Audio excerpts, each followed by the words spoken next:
Jim Carlisle had always considered himself a man of principle. Raised in a small Midwestern town, he had learned the value of hard work and loyalty from his parents, who ran a modest hardware store. His father's words echoed in his mind during tough times. "You build trust one brick at a time, but it only takes a single blow to tear it down." Jim met Linda at a local charity event when he was 27. She was vibrant and full of ambition, a stark contrast to his reserved demeanor. Their chemistry was undeniable, and within 2 years, they married, combining their dreams to build a stable and happy family. Jim started a career as an aircraft mechanic, while Linda ventured into event planning, thriving on her creativity and energy. The couple's life seemed idyllic on the surface. They had 2 children, Emma and Tommy, whose laughter filled their home with warmth. But as the years passed, cracks began to form in their relationship. Jim's long hours at work left him exhausted, while Linda's growing social circle often left her absent from family life. Arguments became a regular feature of their evenings, though they always made an effort to shield the kids from the tension. A turning point came during a particularly stressful period.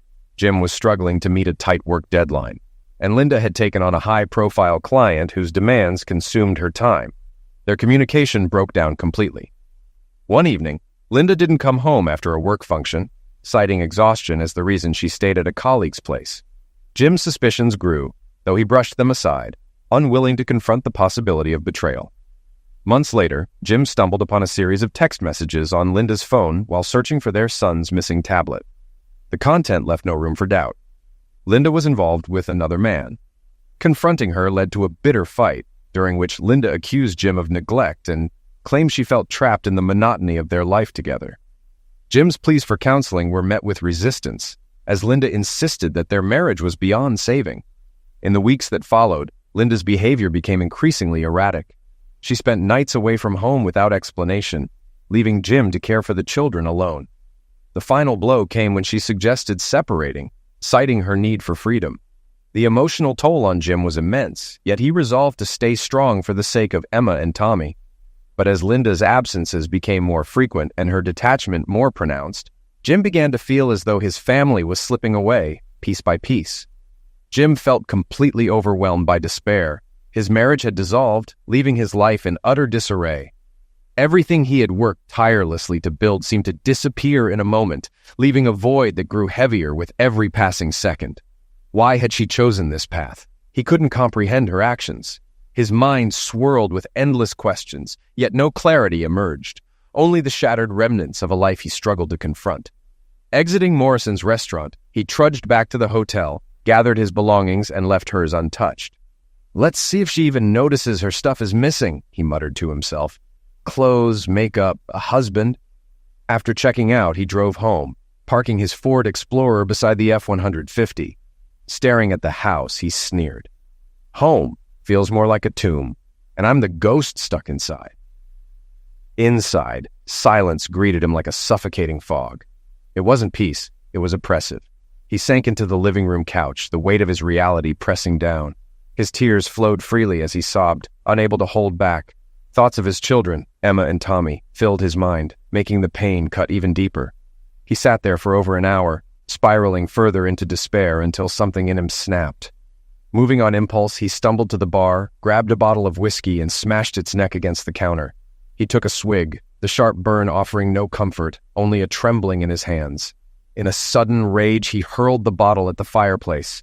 The glass exploded on impact, scattering shards everywhere and knocking their wedding photo from the mantel.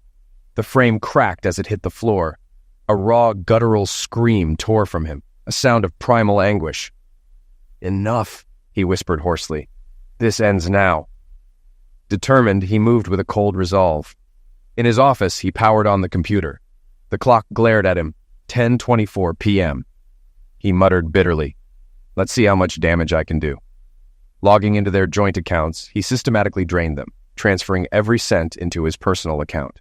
Savings, vacation funds, household budgets, everything disappeared in moments. The final total reads $17,638.38. He stared at the number with a grim smirk. "Revenge on a budget," he muttered. He left a few dollars in 2 accounts before closing the others. But he wasn't done. He typed letters, one to his mother, another to Linda's parents. Each detailed her betrayal and his decision to leave. He drafted emails to news outlets with dates, names, and details, saving everything meticulously. He also wrote letters to Emma and Tommy for their 18th birthdays. These were less about anger and more an explanation, an attempt to help them understand.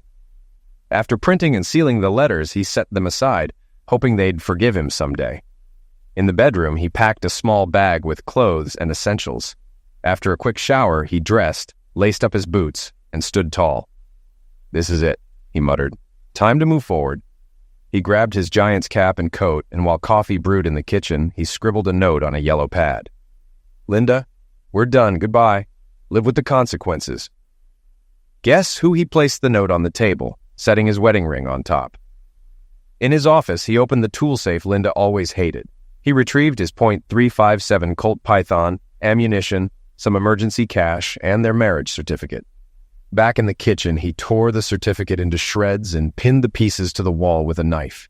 Adding a splash of ketchup over the display, he stepped back and muttered, "Perfect." Satisfied with his symbolic farewell, he packed his gear into his F-150, loading camping supplies, fishing gear, gas cans, and ammo.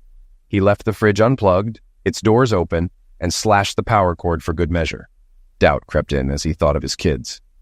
"Am I doing the right thing?" he whispered. The silence offered no answers. Shaking off the hesitation, he climbed into the truck and drove away, leaving the house unlocked. The streets were empty as he drove into the night. By 1:30 a.m., he parked outside L.W. Stern's office. Too exhausted to think, he set his phone alarm for 8 a.m. and tried to sleep. When the alarm rang, Jim stretched, sipped his cold coffee, and dialed LL.W.S number. After a few rings, the lawyer answered. His steady voice offered a small measure of comfort. "LW, it's Jim," Jim began. "I need help. Can you meet me at your office? Bring a notary. I'll explain everything then." "What's going on?" LW asked, concern creeping into his tone. "Is Linda okay?" "Not over the phone," Jim replied, his voice tense. "Just trust me." "All right," LW said after a pause. "Give me an hour, and don't do anything reckless." "Thanks," Jim said before ending the call. 50 minutes later, LDW arrived in his Cadillac. Jim greeted him with a firm handshake and a thick stack of papers. Together, they headed upstairs. In the quiet office, LW turned on the coffee maker and motioned for Jim to sit. Jim laid everything out, recounting the events with icy precision. By the end, he wasn't crying anymore. The grief had solidified into something unyielding. LW listened intently, his face somber. When Jim finished, the older man sighed deeply. "What do you want to do?" he asked gently. Jim's gaze hardened. "Disappear," he said. "No divorce, no legal fights. Just vanish. She left me without thinking twice. I'll do the same." "And your kids?" LW pressed. "What about them?" Jim's expression darkened. "What about them? Are they even mine? She's only cared about herself. Why should I care more than she does?" He exhaled sharply. "Set up a trust for my 401k and pension for the kids when they're 21. I'll sign power of attorney over to you so I never have to deal with her again. Can we make that happen?" After a long silence, LW finally broke the tension. "Yes, Jim, we can do this, but you need to understand the implications. She can file for divorce and claim abandonment. Notices might end up in the local paper, and after 2 years, the divorce would be finalized without your consent. But your kids, they'll never see you again. Your mother will be devastated. Are you sure this is the path you want to take? Have you even considered counseling?" Jim's expression answered louder than words, a mixture of defiance and cold resolve. "Counseling? For what?" he snapped bitterly. "So she can shed some tears, beg for forgiveness, and tell me it didn't mean anything? That we can move past it if I just try hard enough? No, she made her choices. Let her deal with the fallout." Leaning forward, his fists clenched, his voice quivered with barely restrained anger. "You know what I want? I want to wake up and find this was all some terrible dream. But it's not. And I won't sit in a room while some therapist lectures me about forgiveness or reminds me to think of the children. She's the one who destroyed this family, and I'm done." LW said nothing, letting the bitterness hang heavy in the air. Jim finally exhaled sharply, his tone dropping to a chilling calm. "If my life is wrecked, hers will be too." LW sighed deeply, the weight of Jim's words evident in his weary expression. He wiped at the corners of his eyes as Jim straightened, his posture rigid. The atmosphere shifted as Penny Wilson, LW's assistant and a notary, cautiously entered the room. Picking up on the tension, she hesitated, but LW waved her in. Introductions were quick, and Penny left to gather her supplies, returning with a tablet and a cup of coffee. Together, she, LW, and Jim went through the legal documents, a separation agreement, power of attorney, and trust accounts for Jim's children with LW and Jim's mother as trustees. Every detail was painstakingly finalized and signed. When it was over, Jim handed over letters addressed to his children, to be opened on their birthdays. Standing, he shook hands with both LW and Penny. "I'm sorry," Penny offered softly, her eyes filled with empathy. Jim nodded, his face unreadable. Inside he felt hollow, drained of everything but a strange, numbing emptiness. As he stepped out of LW's office, the overcast sky mirrored his mood. The heavy clouds no longer felt oppressive, but strangely fitting, a somber backdrop to his unraveling life. Jim drove straight to the bank, withdrawing most of his savings and leaving only a token amount in his checking account. He filled his truck's tank and auxiliary tank at a gas station, adding 2 jerry cans of fuel for good measure. His next stop was an internet cafe, where he uploaded letters addressed to his mother, her parents, and a few local news outlets. With methodical precision, he canceled their shared credit cards, reporting them as stolen to prevent Linda from using them further. The rain had slowed by the time Jim left the cafe, the gray skies of March over Cicero softening just enough to suggest a sliver of change. By 2 p.m., he was driving east, his destination unknown. After 7 hours on the road, he stopped at a roadside motel, where the restless churn of his thoughts kept him awake. The next morning, after another 6 hours behind the wheel, Jim arrived in Golden Beach, Maryland, a quiet riverside town on the Patuxent. The off-season stillness felt like a balm for his raw nerves. Parking near a small diner called Sally's, he stepped inside. A corkboard near the entrance caught his attention. Flyers for babysitting, dog walking, used cars, and rentals were pinned haphazardly. One ad stood out: studio apartment. 1 bedroom, kitchenette, shower, quiet area, no smoking or drinking, $135 per month, cash up front, utilities and internet included, parking for 1 car, references preferred. For the first time in days, Jim felt a flicker of hope. The simplicity of the ad suggested a clean break, a chance to start over. He pulled the paper from the board and approached the counter, where a smiling older black woman in a waitress uniform stood. Her name tag read, Sally. "Well, hello there," she greeted warmly. "What can I get you?" Jim held up the flyer. "This still available?" Sally didn't look at the paper. Instead, she studied him with sharp but kind eyes. "Looking for a place to stay? What about work?" Jim hesitated. "Both, I guess." With a knowing nod, Sally pulled out her phone and dialed. After 2 rings, someone picked up. "Hey," she said, glancing at Jim. "I've got someone here you should meet. Looks respectable enough. Yeah, come by." She hung up and chuckled. "Don't worry, they're good people. Hungry? You've got time for a bite." "Sure," Jim replied. "Roast beef sandwich, salad with ranch, and sweet tea." "Coming right up," she said, disappearing into the kitchen. The food was better than expected. The roast beef was tender, the salad crisp, and a surprise side of coleslaw complemented the meal. Jim was on his 2nd glass of tea when the door creaked open, and 2 strangers walked in. One was a slender, athletic East Asian woman in her early 40s. The other, a tall, rugged man in his 60s, carried himself with the unmistakable bearing of a Marine.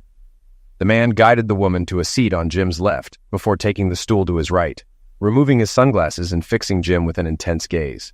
Jim smirked. "Don't be shy. Take a seat." The man didn't flinch, but the woman broke the tension with a warm smile.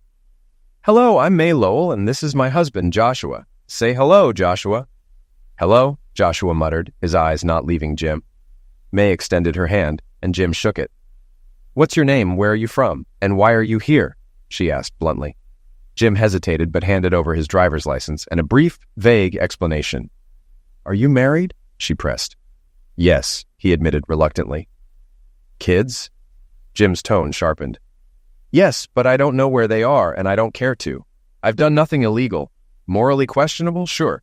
But I'm not interested in justifying myself. If you don't like it, I'll leave." Joshua's deep voice broke the tension. "Enough, May." She fell silent, and Jim turned to Joshua, whose expression softened slightly, though his commanding presence remained. "The rent's $150 a month starting next month," Joshua stated. "It's clean and quiet, and the price won't change unless you break the deal. Interested?" We'll show you the place, and we'll shake hands to seal it." "Shake hands?" Jim raised an eyebrow. "I'm a man of my word," Joshua replied evenly. After a pause, Jim nodded. "Let's see it." He paid for his meal, just over $5, and left a generous tip for Sally. She nodded in approval as he followed the Lowells outside. Joshua exchanged brief words with 2 sheriff's deputies getting coffee, then led May to a gleaming black Jeep Rubicon Sahara. Helping her into the passenger seat, he murmured something before shutting the door and motioning for Jim to follow. It was the first time Jim had seen Joshua crack a smile. The image lingered in Jim's mind as the grin faded and Joshua's face turned serious again. Sliding into his Jeep, Joshua cast a glance at Jim before pulling away. Jim followed in his truck, the Marine Corps and American flag decals on the Jeep's rear window guiding him through the winding roads. A faded Vietnamese flag from the 1970s hinted at stories Joshua had yet to tell. After about 12 minutes, they turned down a secluded drive that opened to a cluster of raised bungalows perched near the water. The quiet marina stretched into the distance, the tranquil scene a stark contrast to the chaos Jim had left behind. They stopped in front of a modest blue cottage with crisp white shutters near the riverbank. Jim parked, stepping out to examine the sturdy ramp and stairs leading to a wide veranda. The Lowells took the stairs, while Jim opted for the ramp, appreciating its solid craftsmanship. At the top, Joshua unlocked the door and gestured for Jim to step inside. The interior radiated simplicity and calm. For the first time in what felt like forever, Jim felt a small flicker of hope. A narrow hallway led into the home. On one side was a small but functional kitchen, on the other a bathroom with a shower. At the end of the hall, a bedroom overlooked the river, while a cozy living room offered views of the wooded hills. Shuttered windows opened to a wraparound veranda that made the modest home feel larger. A ceiling fan turned lazily in both the living room and bedroom, and a freestanding wood stove in the corner provided the only source of heat. Though minimal, the space was insulated well, and the low ceilings made it feel snug. At roughly 1,200 square feet, it felt like the perfect retreat. "Not for me," Jim thought grimly, forcing himself to refocus. "I'll take it," he said, turning to Joshua. Joshua raised a hand, stopping him. "Not so fast. How are you paying? Do you have a job?" "Not yet. What do you have available?" Jim countered. Joshua studied him, his sharp gaze piercing. After a moment, he exchanged a look with May before speaking. "What can you do?" "I'm a licensed aircraft mechanic, decent at woodworking, and I know my way around a forklift," Jim replied evenly. Joshua nodded, the assessment clearly improving in his mind. "All right, minimum wage, cash, under the table. You'll work at the Hideaway Marina, wear a branded t-shirt, and pair it with jeans. Occasionally, local churches or charities might need an extra hand. They'll pay cash too, but let me be clear. If you exploit anyone's generosity, you're out. Got it?" Jim smirked faintly. "Understood, boss." Joshua extended a hand. "Be at the Marina restaurant at sunrise. Come half an hour early if you want breakfast. Let's see what you're made of. Agreed?" "Agreed," Jim replied, shaking his hand. That handshake marked a pivotal shift in Jim's life. Over the coming months, he learned more about the Lowells. Joshua had been a Marine scout during the Vietnam War, rescuing May and her family from dire circumstances. They were relocated to the Philippines before eventually resettling in the United States with the help of Catholic charities. Joshua, captivated by May's strength and spirit, stayed in touch after his return stateside. Years later, he formally reconnected with her in Oceanside, California. Despite resistance from his family, Joshua converted to Catholicism and they married. The couple moved to Parris Island, where Joshua continued his military career, climbing the ranks to infantry sergeant major. His distinguished service included Operation Desert Storm and an unnamed mission he refused to discuss. Together, they raised 4 children, all of whom pursued military careers. Their daughter, a Naval Academy graduate, later became a lawyer and began dating a Baltimore pediatrician. For Jim, life with the Lowells provided stability. He adapted to the mild Maryland climate and honed his woodworking and mechanical skills while keeping his aircraft mechanic license active. Over time, he became a fixture in the community and earned Joshua's respect. Eventually, he secured a formal job at the marina, earning nearly $20 an hour, and began to feel like part of the Lowell family. Jim even started a small construction business, hiring a veteran and an ex-convict to help with renovations. Together, they built a reputation for quality craftsmanship. He grew close to the Lowell children and, by his 3rd year, felt truly integrated into their lives. Still, The scars of his past lingered. Sharing his story with the Lowells brought understanding, but no closure. May was aghast when she heard about Linda. "How could someone do that to their own kids?" she exclaimed, catching herself quickly. "I'm sorry, Jim. That was insensitive." Jim's face darkened. "I care about my kids, May, but I can't even be sure they're mine. Believing that would mean trusting her." May offered a gentle smile. "I understand. I'm sorry." Joshua, who had remained silent, finally spoke. "You're broken, son. No judgment here. Life kicked you when you were down, and you took the only road you saw. But you're still broken, and you've done nothing to fix it." Though the anger had dulled over time, Jim knew Joshua was right. 3 years with the Lowells had given him a semblance of peace, but the bitterness still clung to him, holding him back. He thought he was healing, but deep down, he was trapped. That began to change one Sunday morning when Jim, leaving the grocery store, saw a young woman struggling in the parking lot. 2 men were maltreating her as she fought to get into her Toyota Supra. Her screams pierced the air, but no one else seemed to notice or care. Jim dropped his bags on the hood of his truck and charged toward them, snapping open the folding baton he carried for protection. "Hey!" he shouted, drawing their attention. The men turned, and Jim spotted a tool in one of their hands. Instinct took over. He swung the baton, cracking the man's wrist with a sickening snap. The tool clattered to the ground as Jim shoved the injured man into his accomplice, slamming them both against the car. The first doubled over in pain, clutching his wrist, while the second groaned, holding his ribs as they crumpled to the ground. The woman, still crying, frantically tried to open the back door. Jim realized why when he saw a small child strapped in the car seat. Grabbing his phone, he called Michael Lowell. "Mike, I need backup. Grocery store parking lot, possible robbery, or worse." "Stay put, we're on our way," Michael replied. Jim secured the scene, keeping the men on the ground until help arrived. When Michael and his partner arrived, weapons drawn, Jim handed over the tool and explained what had happened. The woman, who introduced herself as Emma Lindell, thanked him tearfully. She and her daughter were shaken, but unharmed. For the first time in years, Jim felt like he'd made a difference. Later, as Emma invited him to lunch at Sally's, Jim hesitated, but agreed. For the first time in a long while, he felt a spark of something unfamiliar: hope. After locking his groceries in the truck, they walked to Sally's. Stepping inside the cool diner, Jim felt something he hadn't experienced in a long time: hope. Sally spotted them as they entered and waved toward an open table. The ever-cheerful hostess greeted them warmly, a rare exception to her usual practice of reserving tables for her regulars. "Are you two here for the hero discount?" she teased with a grin. Jim blinked in confusion, but Emma giggled. "Word travels fast, huh, Sally?" "Mike mentioned the incident on the radio," Sally said, chuckling. "Looks like Mr. Nice Guy here is already famous." "Well done, Jim. I knew you were one of the good ones." Jim felt a wave of embarrassment as Sally continued to enjoy herself at his expense. Small-town life, he realized, came with its own brand of fame. 2 older men entered the diner, greeting Sally before noticing Jim and Emma. One removed his Vietnam veteran cap and approached. "Good job, young man," he said, extending his hand. "It's good to see someone step up. Heard one of them had a tool."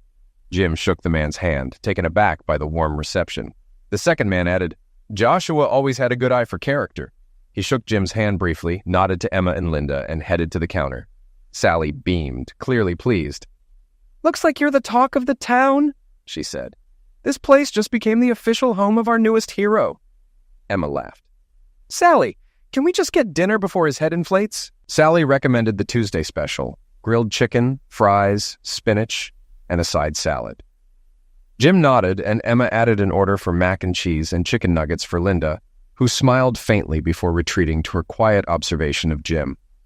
As Sally headed to the kitchen, Emma turned to Jim. "Did you know Camille and her sister-in-law were trying to set us up? Apparently, they think you need saving." Jim raised an eyebrow. "Saving?" "They thought meeting me might help with your recovery," Emma said. "Not that I'm looking for romance. My focus is my daughter, but I guess fate had other ideas." She smiled and shifted gears. "So, Mr. Carlyle, let me tell you about myself. I'm 29, divorced for 3 years. My ex-husband was abusive, went to prison, and passed away last year. My sister handled the divorce. It was one of her first cases." Emma's voice softened as she glanced at Linda, clearly mindful of her words. "I'm a licensed accountant specializing in estate planning and investments. I co-own a firm with my best friend and a notary secretary, and business has been great. Her tone changed, breaking as she added, "But today, those men, it was terrifying." Her composure crumbled, and tears spilled down her cheeks as the reality of the ordeal hit her. Without hesitation, Jim moved to her side, crouched beside her chair, and embraced her. The act felt natural. Linda began to cry too, and Jim gently pulled her into the hug. For the first time in years, he felt a sense of connection and normalcy. It was both comforting and terrifying. Sally returned, her usual smile replaced with concern. Silently, she set iced tea and apple juice on the table. Jim tried to explain, but Emma interrupted between sobs. "It's just everything hitting me at once." Sally nodded knowingly and walked away. As Jim returned to his seat, Sally's usual grin reappeared, and she winked at him. Jim straightened his shirt, took a sip of tea, and finally spoke. "Emma, I need to explain something. When you introduced yourself and Linda, I froze. Your names are the same as my ex-wife's and daughter's, just reversed. It threw me off." Emma nodded, encouraging him to continue. Jim took a deep breath and shared his story, recounting the betrayal, his departure, and the years of pain that followed. He avoided the harshest details, but didn't shy away from the truth. "I'm not proud of how I handled things," he admitted. "But at the time, I didn't see another option. Talking about it now, though, it feels like a weight is lifting. I know it sounds cliché, but it's true." Emma listened intently, her expression shifting as she processed his words. Finally, she placed a hand on his. "Jim, I'm sorry for everything you've been through, but you need to heal. Trust me, I've been there. It's not easy, but it's possible." Dinner arrived, and they ate while talking casually about life in Golden Beach. Emma explained she'd lived there for 4 years, moving after her husband's arrest. Linda, now 5, had grown up in the town. As the meal ended, Emma gathered her things and extended her hand to Jim. "Thank you again for everything," she said warmly. Her handshake lingered slightly longer than necessary, leaving Jim with a feeling he couldn't quite name. Emma smiled as she left with Linda, walking out the door. Jim stood for a moment, then sat back down, realizing with a chuckle that she had left him the bill. "This little trickster," he muttered, amused. Sally approached, holding the receipt. "Don't ruin it, sweetheart," she teased. "She's a keeper, worth the wait." Jim paid the bill and left the diner, feeling something he hadn't in years, genuine satisfaction. It was a faint but undeniable spark of something close to happiness. Weeks turned into months, and Jim crossed paths with Emma often. They even shared a few outings for ice cream with Linda. Slowly, Jim began to feel more like himself again.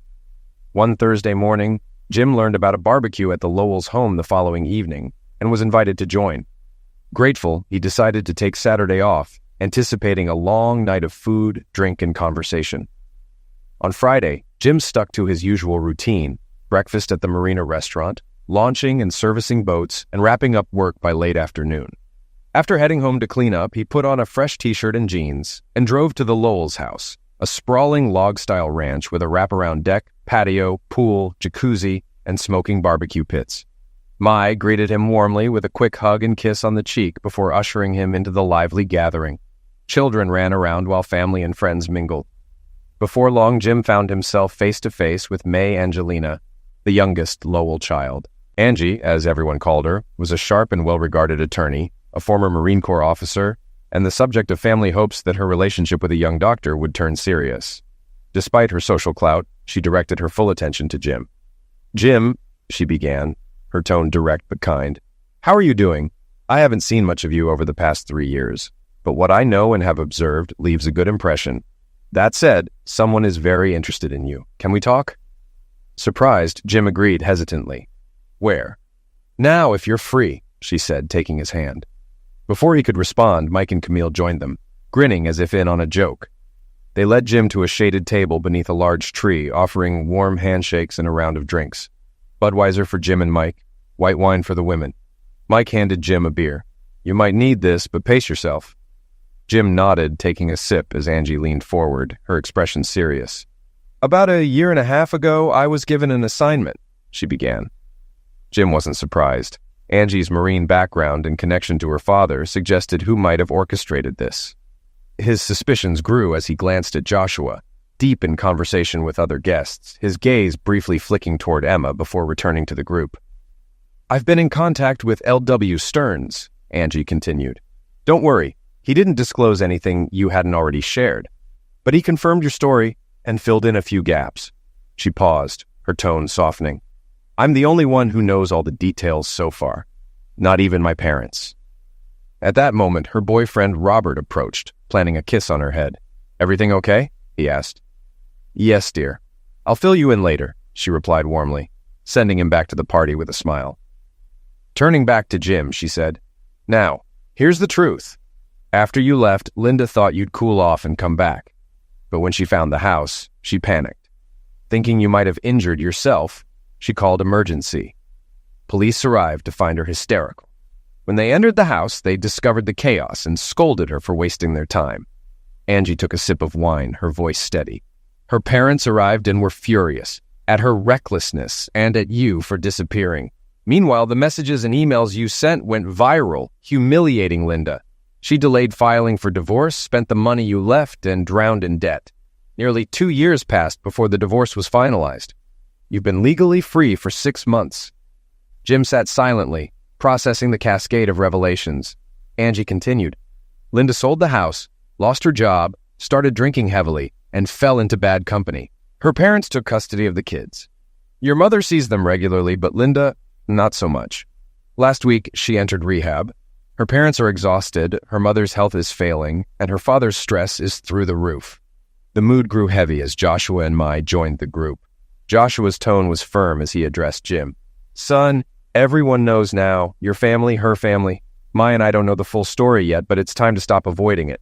This isn't just about you anymore. There are others involved, people who care about you. Jim exhaled deeply, the weight of his decisions and their consequences pressing down on him. The road ahead seemed daunting, but for the first time, he felt he might not have to face it alone. As Emma appeared nearby, Jim couldn't help but wonder how much longer his fragile peace would last. His carefully rebuilt life suddenly felt precarious. How haven't they found me yet? He thought. I re-registered my truck, got a new license, and even pay taxes. It's not like I've been hiding. Mike shifted uncomfortably. Well, I might have helped with that, he admitted, blushing. When you updated your registration and license, I pulled a few strings at the DMV. Your paperwork got lost, and any searches just didn't get reviewed. He looked at the ground, clearly embarrassed. Mai Angelina sighed softly. LW filed your taxes for the first 2 years, so you owe him for that. Last year, you did it yourself, and it was fine. Honestly, no one's looking for you, except maybe your mom. She's worried and angry at everyone, everything, but not herself. She doesn't seem to take any responsibility for what's happened. Sorry, Jim, but that's just the truth. Emma stepped closer, resting her hand on Jim's shoulder. Her gray eyes met his, and he managed a small smile. A surge of emotions ran through him. Not fear, but the realization that he was free and surrounded by people who genuinely cared. I've grown up, he thought. It's time to stop running. Joshua's firm voice interrupted his thoughts.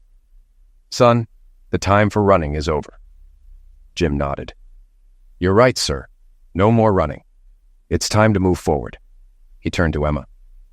Do you think someone could watch Linda while we take a walk? Emma glanced at the group. Camille immediately stood. I've got her. Take your time. Emma smiled gratefully, then took Jim's hand and led him away. Mai hugged Jim briefly before sitting back down to debrief her parents on the conversation that had just unfolded. Emma and Jim followed a narrow path leading away from the house, the forest closing in around them. 15 minutes later, they arrived at a fallen tree by the riverbank, a secluded spot to sit and talk. Emma smoothed her dress and sat gracefully, motioning for Jim to join her. Come on, she said, patting the tree trunk. Jim hesitated before sitting beside her, his eyes darting around nervously.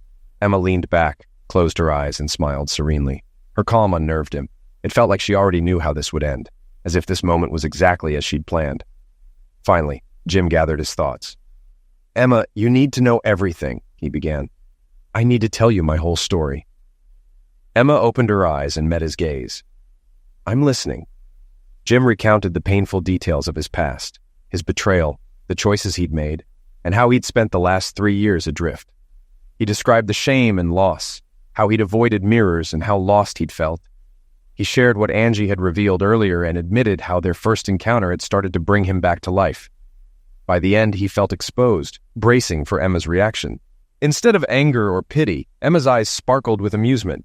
She burst into laughter. So, she teased, You're telling me you're the honorable type? Because, honestly, you've been nothing but honorable since the day we met." Her admiration was unmistakable, and her grin carried a hint of affection. Jim, caught off guard, hesitated before taking her hands in his. "I'm thinking about asking Angie to contact LW," he said. "I want to see if I can get custody of my kids. Linda's in rehab, unemployed, and her parents are raising the children. I don't know where I stand legally, but I can't imagine it's worse than her position." He continued, "I want to bring my kids here, to my life now. My mom deserves time with her grandchildren too, but first I need to build a house big enough for everyone." Emma blinked, clearly surprised. "You want to do all of that?" she asked softly. "And do you have feelings for me?" Jim smiled. "Yeah, I think I do. I care about you and Linda, and I think you could be part of this family I want to rebuild." Emma's grin widened. "So you're saying you love me, or that you could?" "I think it's possible," Jim admitted. Then, gathering his courage, he kissed her. It wasn't dramatic, just simple and sincere, but to Emma it felt like a promise. "You're mine," she said softly, smiling. "And I'm yours." She continued with renewed determination. "I know an architect who can help us design your house, and we'll have Angie start the custody process with LW. Don't worry about legal fees, we'll figure that out later." Jim nodded, overwhelmed but hopeful. Without another word, he pulled her into a hug, their laughter mingling with the rustling leaves. 45 minutes later, they returned to the party, brushing off leaves and grass. Emma's cheeks were flushed, and Jim's grin was wider than it had been in years. Over the next few days, plans began to take shape. Angie contacted LW to start the custody case. Jim met with Joshua to discuss purchasing land and designing a house with space for his children and an addition for his mother. He even offered his current home to Linda's parents if they wanted to stay close. For the first time in years, Jim felt like his life had direction. With Emma by his side, he was ready to face the future. Emma accompanied Jim to meet the architect, where they discussed their plans. The architect provided insightful suggestions and estimates, which pleasantly surprised Jim with their affordability. The following Monday, Jim applied for a construction loan, while Angie reached out to LW and one of his associates to outline the custody case. LW advised that Jim would likely need to return to Illinois for the court proceedings. With nearly 4 weeks of accrued vacation, Joshua assured him, "Take as much time as you need. Family comes first." Meanwhile, Angie crafted a strategic twist for the case, collaborating with LW through video calls and emails. Jim and Emma's relationship continued to deepen, though Jim remained cautious. In contrast, 5-year-old Linda showed no such restraint, clinging to Jim's hand, laughing more freely, and demanding goodnight hugs and kisses. Her boldness peaked one day when she asked, "When are you going to marry my mom? I'm getting old and I need a dad." Jim couldn't help but laugh at her precociousness. When the court case began, it went smoother than Jim had feared. Though some of his actions raised moral questions, they weren't illegal. Linda's parents supported his plans, and Jim sweetened the deal by offering to let them live with him and the children. Angie and LW delivered the news, explaining Jim believed they wouldn't want to speak with him directly. To Jim's surprise, his former in-laws were eager to reconcile, expressing regret and support. In the meantime, Jim's life continued to improve. His small construction business thrived, and his home was rapidly taking shape. Within weeks, the foundation, floors, and roof were completed, and by the second month, the house stood finished. Emma, Linda, Mai, Angelina, Camille, and even Sally helped decorate, turning it into a welcoming home. When Jim received notice of the court date, Linda had just completed rehab and was struggling to rebuild her life. LW began selling her house to avoid foreclosure. Jim packed his truck, said heartfelt goodbyes to Emma and his newfound family, and drove to Cicero. Angie promised to join him for the trial. Returning to his hometown felt surreal. His old house was in disrepair. Overgrown grass, a dented garage door, and boarded-up windows spoke of neglect. Jim bypassed it, heading instead to his mother's apartment. She met him at the door with tears streaming down her face, hugging him fiercely. "I'm sorry, Mom," he whispered. Her radiant smile melted away his guilt. She pulled him inside, carried his bags to the guest room, and returned with coffee. "LW will be here soon," she said. "For now, I just want to look at you." 2 hours later, LW arrived with Penny Wilson. After introductions, they discussed the case. Angie would arrive Friday, and the trial was set for Monday. LW described the judge as strict but fair, emphasizing the need for a solid argument. He doesn't tolerate betrayal, but also frowns on fathers who abandon their families, LW warned. On Friday, Jim picked Angie up from the airport. She greeted him warmly, bringing much-needed levity. During the ride back, she updated him on her research and support from her fiancé, Robert Taylor. The next day, the legal team gathered to finalize their strategy. Angie's research added confidence, but Jim couldn't shake the feeling something was being withheld. LW reassured him, "You're just nervous. Everything is fine." Monday morning was crisp and clear as Jim arrived at the courthouse. LW, Angie, and Penny were waiting outside courtroom 319. As they exchanged greetings, the elevator doors opened and Linda stepped out with her lawyers. Dee and Jane accompanied her. Linda's once beautiful face was now pale and gaunt, her features weathered by time and hardship. She spotted Jim but was restrained by her companions. Angie whispered, "She looks rough." Jim's reply was sharp. "Pity, huh?" Moments later, the elevator opened again, revealing Jim's mother and Linda's parents. His mother hugged him tightly, followed by Linda's mom, whose warmth surprised him. Then Linda's father extended his hand. Jim hesitated before shaking it, blurting, "Linda just went in." Linda's father smiled. "We're here for you, son," she had her chance. "Now it's your turn. Just be polite." Overwhelmed, Jim pulled the older man into a bear hug. "Thank you, Dad." Together, Jim and his group entered the courtroom. He took his place at the plaintiff's table with Linda's parents and his mother seated behind him. A few other spectators, including two bored-looking reporters, dotted the gallery. Linda and her legal team sat at the defense table, occasionally casting glances toward Jim's side. At 9:05, the bailiff called the court to order. "All rise for the Honorable Thomas Kincaid, Family Court Judge. The court is now in session. Case 213, James R. Carlisle v. Linda Kramer for custody of two minor children, Emma Louise Carlisle, age 12, and Thomas James Carlisle, age 9. Issues of child and spousal support are also on the table. Please be seated." Judge Kincaid took his seat, rapped his gavel once, and addressed the room. "Are all interested parties present?" Linda's lawyer stood. "Linda Kramer, defendant, Your Honor. John Schultz, representing Miss Kramer." "Louis W. Stearns for plaintiff James Carlisle, Your Honor," LW responded confidently. The judge glanced at his notes. "This appears to be a custody case involving two minor children and permission for an out-of-state move. Miss Kramer, is that accurate?" Linda stood. "Yes, Your Honor. My ex-husband thinks I'm unfit and wants to take my children away." The judge's expression grew stern. "And you two are divorced, correct?" "Yes, Your Honor," Linda confirmed. "May I ask why you divorced?" Jim tensed, ready to respond, but LW placed a firm hand on his arm. "Not yet," he whispered. Linda's voice quivered as she began. "We had been out dancing at Morrison's. It was a difficult month and we were trying to celebrate. Jim and I argued and he—" "Objection!" LW interjected sharply, rising from his seat. The judge frowned. "On what grounds?" "Miss Kramer's statement is misleading, Your Honor," LW replied evenly. Schultz stood, his tone defensive. "Your Honor, this is unnecessary. These details have no bearing on the case." The judge deliberated for a moment. "Objection sustained. However, Miss Kramer hasn't been sworn in yet, so we'll proceed cautiously. Miss Kramer, let's get to the facts. What really happened that night?" Linda faltered, her pale face betraying her distress. I can't," she stammered. "It's not what you think." Schultz quickly rose again. "Your Honor, I object to any insinuations about my client's personal life. These allegations are irrelevant." LW smiled, his confidence unshaken. Angie exchanged a knowing glance with him. The judge raised an eyebrow.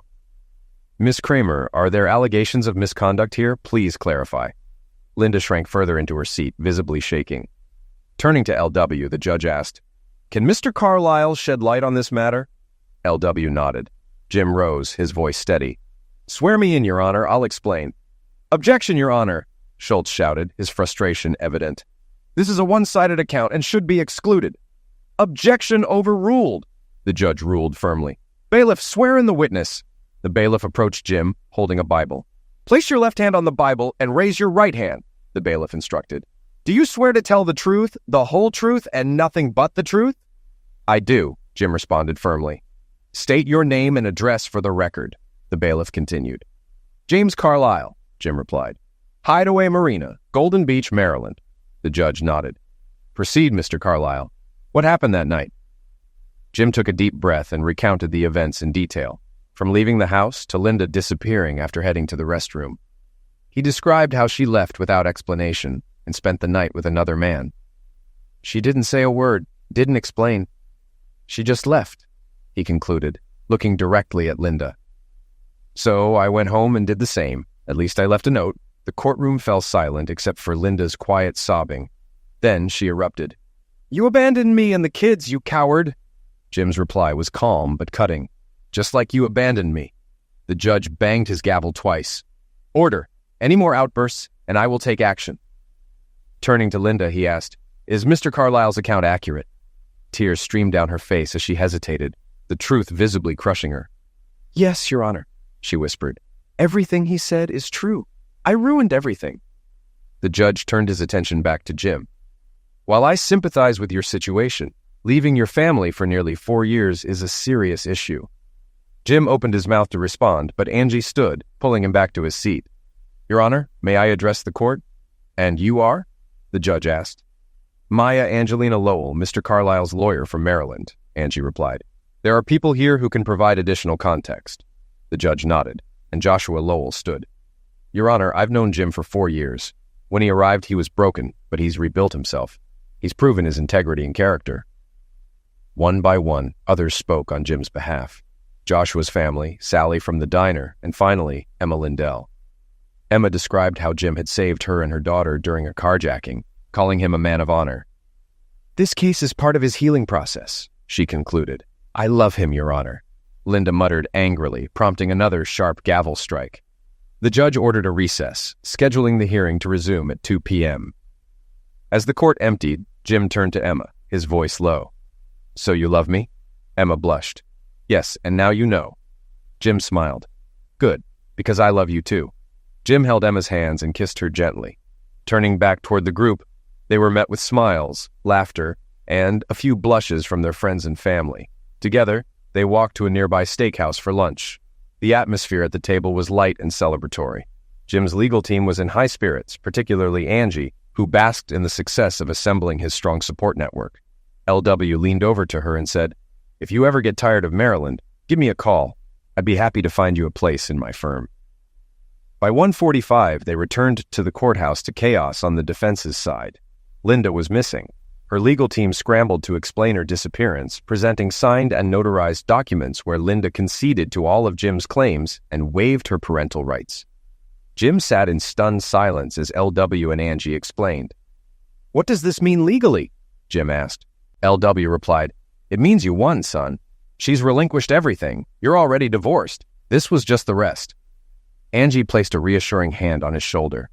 It's over, Jim. Move forward. There's nothing holding you back now. It's really over, Jim murmured, trying to process the finality. But at what cost? His next steps loomed, picking up his children from school. They were unaware of the day's developments, but their lives were about to change. 2 reporters loitered nearby, but LW intercepted them, promising a statement later. That should keep them busy for a day or two, he chuckled. Hopefully something more newsworthy comes along. When Jim arrived at the school with Emma and Linda's parents, his children spilled out of the building, chatting and laughing. Spotting their grandparents, they ran toward them, but froze when they saw Jim. Their hesitation lasted only a moment before they erupted into excited shouts. Daddy, Daddy, they cried, rushing to hug him. Where have you been? Why didn't you call? Where's Mom? Jim embraced them tightly, emotions flooding him. Emma stood at a respectful distance, watching quietly. After a moment, Jim introduced her. Kids, this is Mrs. Lindell. She's a good friend of mine. The children studied her curiously before Jim suggested, How about we head to your grandparents' house for lunch? You can meet some of my other friends. They agreed eagerly, piling into the grandparents' car. At the house, they joined a lively backyard gathering. After lunch, the tone shifted as Jim called everyone together for an important talk. Taking a deep breath, he began, Kids, your mom has left. I don't know where she is, but we'll try to find her. For now, she's gone. His daughter frowned, but didn't look surprised. It became clear that Linda's absences had been frequent. Jim continued, I went to court for custody, and your grandparents supported me. I won. Now you have a choice. You can live with me, or you can stay here with your grandparents. His daughter spoke first. She cheated on you, didn't she, Dad?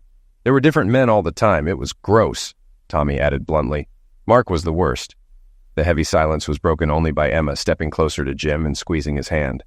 Tommy looked at her and asked, Is she your friend? Jim hesitated, his cheeks flushing.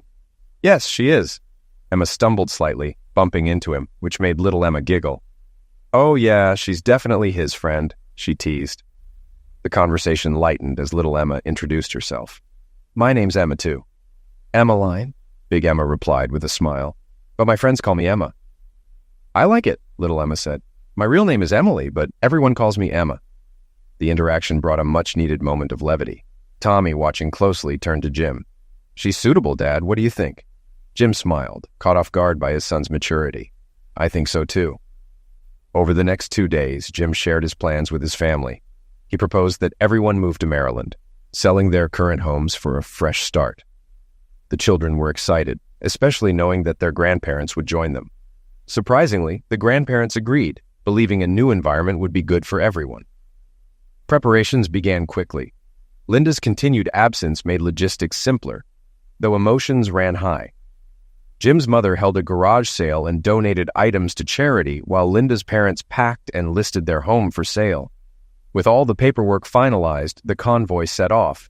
Jim's father-in-law drove the children and Jim and his mother shared the moving truck.